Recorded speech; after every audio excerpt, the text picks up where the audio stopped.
Buon lunedì 28 giugno e bentrovati su questo podcast. Dopo 2 settimane senza news, oggi ne abbiamo parecchie di cui parlare. Inizieremo dalle news non news che Disney ha rivelato in esclusiva a Good Morning America riguardo al 50° anniversario di ottobre e poi qualche altro strano movimento nei parchi degli ultimi giorni che è meglio tener d'occhio.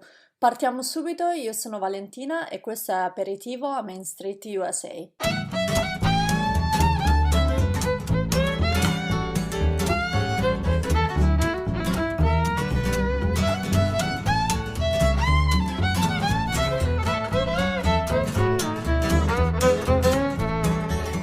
Allora, come vi ho anticipato, qualche giorno fa Good Morning America ha dedicato un intero segmento della sua puntata a Walt Disney World in merito all'anniversario del prossimo ottobre. Good Morning America è un format giornaliero che va in onda sulla canale ABC, che è un network di proprietà di Disney, quindi insomma un po' di autopromozione per raggiungere un pubblico il più vasto possibile. Disney ha presentato le novità in arrivo per il 50° anniversario e anche se buona parte di questi annunci erano cose di cui abbiamo già parlato o che comunque potevamo immaginare, sono state presentate anche alcune novità degne di nota. Prima di tutto si è parlato dei nuovi spettacoli serali che arriveranno a Magic Kingdom e ad Epcot. Entrambi i parchi infatti avranno nuovi spettacoli pirotecnici a partire dal 1° ottobre. A Magic Kingdom arriverà Disney Enchantment, che rimpiazzerà ufficialmente Happily Ever After e sarà uno spettacolo misto con fuochi d'artificio ma anche proiezioni sul castello e anche alcuni edifici sulla Main Street. Allo stesso tempo ad Epcot, sempre il 1° ottobre, inizierà Harmonious, ovvero il nuovo spettacolo sulla laguna del World Showcase che sarà composto da proiezioni su schermi d'acqua, giochi di luce e fuochi d'artificio ed è stato annunciato come lo show più ambizioso mai realizzato fino a questo momento. Come ho detto spesso su Harmonious, spero vivamente che questo spettacolo sia della qualità altissima che ci è stata promessa, considerata la grandissima attrezzatura di cui necessita. Sì, sto parlando delle chiatte giganti, che noi abbiamo anche rinominato Tacos della Morte, che ora bloccano la vista del World Showcase e, come abbiamo detto in più occasioni, sono purtroppo permanenti e non saranno spostate durante il giorno, ma saranno trasformate in fontane.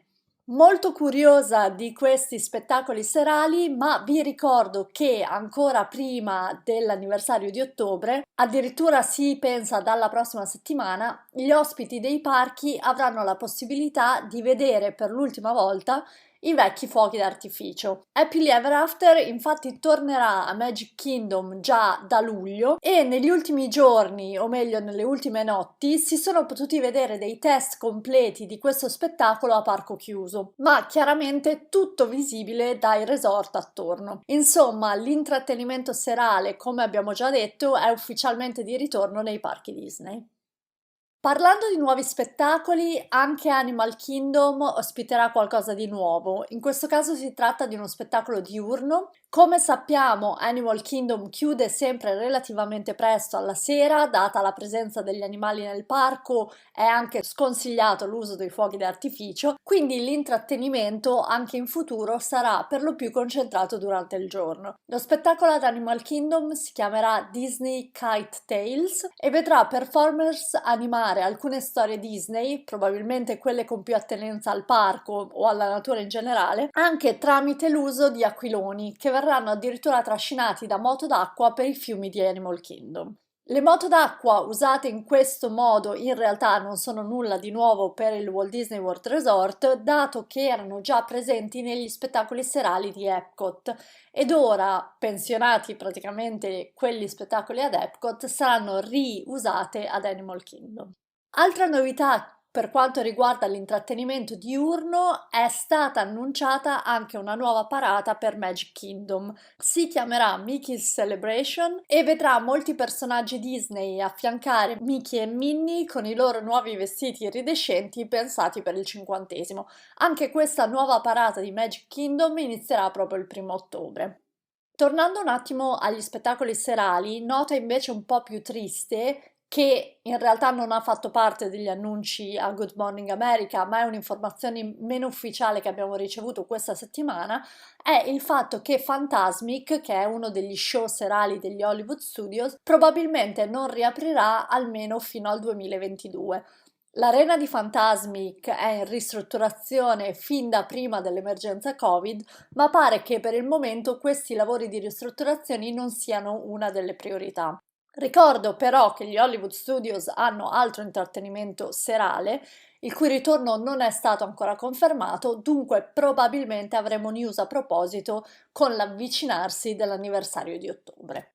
Tra le news di Good Morning America, ecco, forse quella che mi ha stupito di più: Disney ha annunciato che verranno installate 50 statue che rappresenteranno altrettanti 50 personaggi Disney in tutti e quattro i parchi per festeggiare l'anniversario del resort. Anche queste statue faranno probabilmente il loro debutto a partire dal 1° ottobre e, secondo indiscrezioni, pare che la metà, dunque 25 statue, saranno posizionate attorno al Magic Kingdom, mentre le altre 25 saranno divise tra gli altri tre parchi. Secondo le indiscrezioni, appunto, le statue rappresenteranno i personaggi più classici dei film di animazione, quindi sicuramente non mancheranno i Fantastici 5, Minnie, Mickey, Pluto, Pippo e Paperino, ma nella lista ci saranno sicuramente anche le principesse e non mancherà anche qualche sorpresa. Per esempio, pare che una statua, probabilmente posizionata ad Epcot, sarà dedicata a Figment, il drago immaginario che per molti anni è stata effettivamente una delle mascotte di Epcot. Tra l'altro pare che queste statue saranno in grado di interagire con gli ospiti. Non è stato rivelato nulla su questa interazione, mi aspetto forse una voce attivata magari con il movimento dell'ospite, non so, non c'è stato nulla di concreto su questa interazione. In ogni caso sarà sicuramente una bella caccia al tesoro girare per tutti i parchi e cercare di trovare tutte e 50 le statue.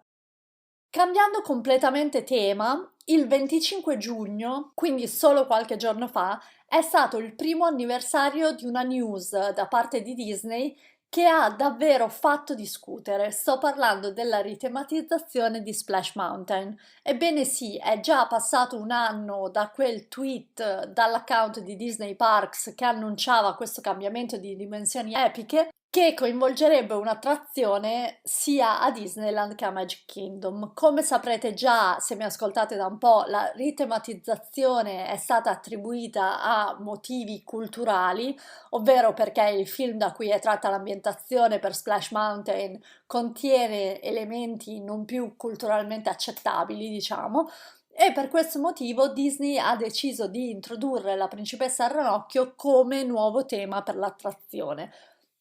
Secondo i piani originali, la ritematizzazione sarebbe dovuta iniziare con Disneyland per poi spostarsi a Magic Kingdom, ma ecco, dall'anno scorso, tra petizioni per salvare l'attrazione, piccoli lavori preliminari di ristrutturazione e davvero poco altro, null'altro è successo. Tra tutti gli articoli e video che sono usciti questa settimana a proposito di Splash Mountain, vi consiglio di guardare il video di Disney Newscast, è in inglese purtroppo, ma riassume perfettamente quello che sappiamo fino a questo momento.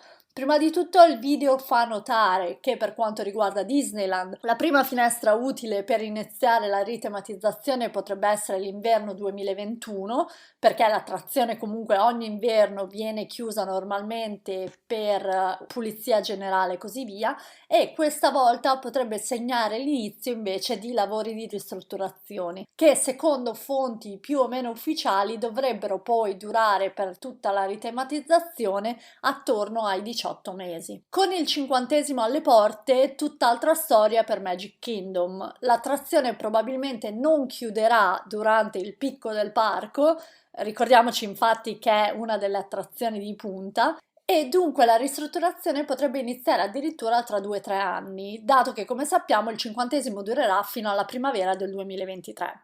Lo stesso video di Disney Newscast ci dà anche un po' di indicazioni su quale potrebbe essere la storyline per questa attrazione. In pratica il tutto si svolgerebbe dopo la fine del film La principessa al ranocchio, quando Louis, che è l'alligatore jazzista, e Tiana si stanno preparando per la loro prima esibizione durante il Mardi Gras. Louis, che a quanto pare dovrebbe essere il personaggio principale dell'attrazione, però a un certo punto perde la sua tromba e questo causa una serie di situazioni divertenti che appunto vedremo durante il ride. Da qui in poi il video delinea scena per scena quello che potrebbe arrivare nell'attrazione, con tanto di interventi di Dr. Facilier e Mamma Odi, ma non c'è nulla chiaramente di confermato a proposito. Facciamo ora un salto fuori dai parchi perché vi voglio parlare di una news, anche questa arrivata settimana scorsa, che riguarda un futuro progetto cinematografico targato Disney. Nei giorni scorsi è trapelata la notizia che un nuovo film basato su un'attrazione dei parchi Disney è già in fase preliminare della produzione. Si tratterebbe di un film basato sulla Tower of Terror e la star del film dovrebbe essere Scarlett Johansson, che tra l'altro sarà anche produttrice del film. Insomma, non sappiamo di più su questo film in arrivo, se non che si unirà alla lista di film basati su attrazioni dei parchi Disney dopo appunto Pirati dei Caraibi. Infatti ricordiamoci sempre che il film è basato sull'attrazione e non viceversa. Haunted Mansion, che è in lavorazione ma di cui non sappiamo ancora una data di uscita ufficiale, e Jungle Cruise, che invece uscirà il mese prossimo. Insomma, come di solito pare che Disney abbia finito idee originali e in generale sapete già che non sono una grande fan di quest'idea di prendere idee già viste e rilavorarle, ma staremo a vedere. Siamo arrivati all'appuntamento col fritto misto in cui metto tutte le notizie brevi che riguardano cose di cui vi avevo già parlato ma di cui non si sa ancora molto. Ancora mistero fitto per quanto riguarda i Fastpass nei parchi Disney. Dopo l'update sull'argomento che vi ho dato settimana scorsa, c'è stato un altro movimento sospetto nei parchi, ovvero le macchinette self-service per i Fastpass sono state scoperte ed accese per un po' di tempo nei giorni scorsi. Non si è capito se fosse un test di qualche tipo, i Fastpass non erano chiaramente disponibili, fidatevi, i vloggers locali hanno tutti provato a passare la Magic Band per accaparrarsi i Fastpass. Chiaramente questo non ha funzionato, ma il fatto che siano accese e stiano facendo qualche test su queste macchinette fa presagire il fatto che forse i Fastpass torneranno presto. Altra cosa interessante della settimana scorsa è l'uso delle mascherine da parte dei cast members. Come vi avevo predetto, Disney ha seguito ancora una volta a ruota le decisioni prese anche dagli Universal Studios e da pochi giorni ha autorizzato i cast members che hanno mansioni all'aperto di lavorare senza mascherine e quelli che lavorano indoor a fare lo stesso se completamente vaccinati.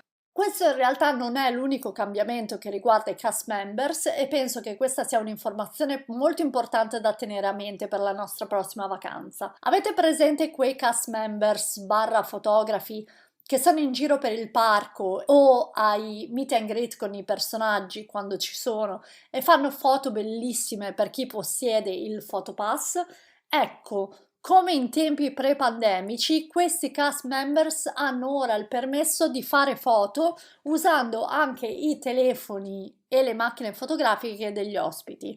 Morale della favola: anche se non avete acquistato un pacchetto foto prima del vostro viaggio, potete in ogni caso usufruire dei bravissimi cast members fotografi gratuitamente usando i vostri telefoni e le vostre macchine fotografiche.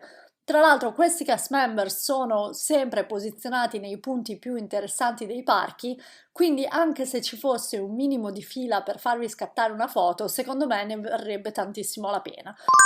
La scorsa settimana poi sono arrivate anche le prime piogge di sostanza, diciamo, non ancora uragani veri e propri, ma sappiamo che il periodo si sta avvicinando, e le tanto amate decorazioni sul castello di Cinderella, che erano state progettate hurricane proof, ovvero a prova di uragani, hanno invece iniziato a cadere dal castello. Una delle gemme del castello è infatti caduta, presumibilmente a parco chiuso, dato che nessuno ha visto la scena, ma è poco probabile che la rimozione di un'unica gemma, tra l'altro col fossato del castello pieno d'acqua, sia avvenuta di proposito. Quindi speriamo solo che sia un caso isolato, perché da qui a ottobre ci dovrebbero essere parecchi uragani, parecchie tempeste e speriamo che il castello arrivi sano e salvo fino ad ottobre.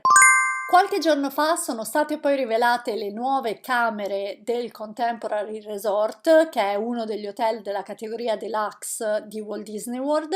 Un'intera parte di questo resort era stata chiusa per qualche mese proprio per la tematizzazione delle stanze, che ora sono ispirate agli Incredibles, il film della Pixar del 2004. L'arredamento delle stanze in stile supereroe futuristico è molto carino, ma nulla di che. E sicuramente per stanze che vendono in media sugli $800 a notte mi aspettavo effettivamente qualcosa di meglio.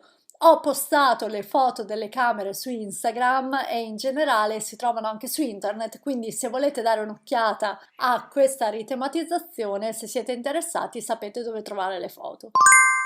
Per la rubrica Fatti bizzarri della settimana abbiamo il video di una donna che tenta di rubare un cetriolo dall'attrazione Living with the Land. Fatemi spiegare, Living with the Land è un'attrazione di Epcot, è situata nel padiglione dedicato alla terra, in cui gli ospiti sono seduti su una piccola barca e intraprendono un viaggio alla scoperta di diversi tipi di coltivazioni su cui i botanisti di Disney lavorano da tempo immemore. Tra coltivazioni idroponiche ed altri metodi di coltivazione all'avanguardia si arriva in un punto dell'attrazione in cui si possono vedere diversi tipi di piante coltivate e i cui frutti effettivamente vengono poi usati nei ristoranti del padiglione. Insomma, questa donna, forse sotto l'effetto di qualche sostanza, si è alzata dalla barca, è saltata sulla terraferma, diciamo, in cui sono appunto le coltivazioni ed ha cercato di rubare un cetriolo, per poi cercare di tornare sulla barca ma cadere rovinosamente in acqua. Il video, che è stato girato con uno smartphone da uno degli altri ospiti della barca, è diventato virale in pochissimo tempo ed è stato ricondiviso migliaia di volte. Insomma, se cercate un modo originale per farvi bannare a vita da tutti i parchi Disney, magari scegliete qualcosa di meglio che non cercare di rubare un cetriolo. Grazie. Con questo fatto particolare su Living with the Land io vi saluto e vi do appuntamento mercoledì sera live dal canale YouTube di Parks and Fun, in cui parleremo di news da Walt Disney World, ma anche da parchi italiani, Disneyland Paris e tanto altro. Poi giovedì immancabile appuntamento con il quarto episodio di Annata 71, in cui parleremo in particolare di due attrazioni che aprirono a Magic Kingdom il 1° ottobre del 1971. In questo episodio però ho anche aggiunto un paio di altre cose interessanti, quindi vi consiglio di non perdervelo. Se non vi siete ancora abbonati al podcast, per favore fatelo ora, durante la sigla di chiusura, così saprete sempre quando pubblico nuovi episodi. Grazie mille e al prossimo episodio.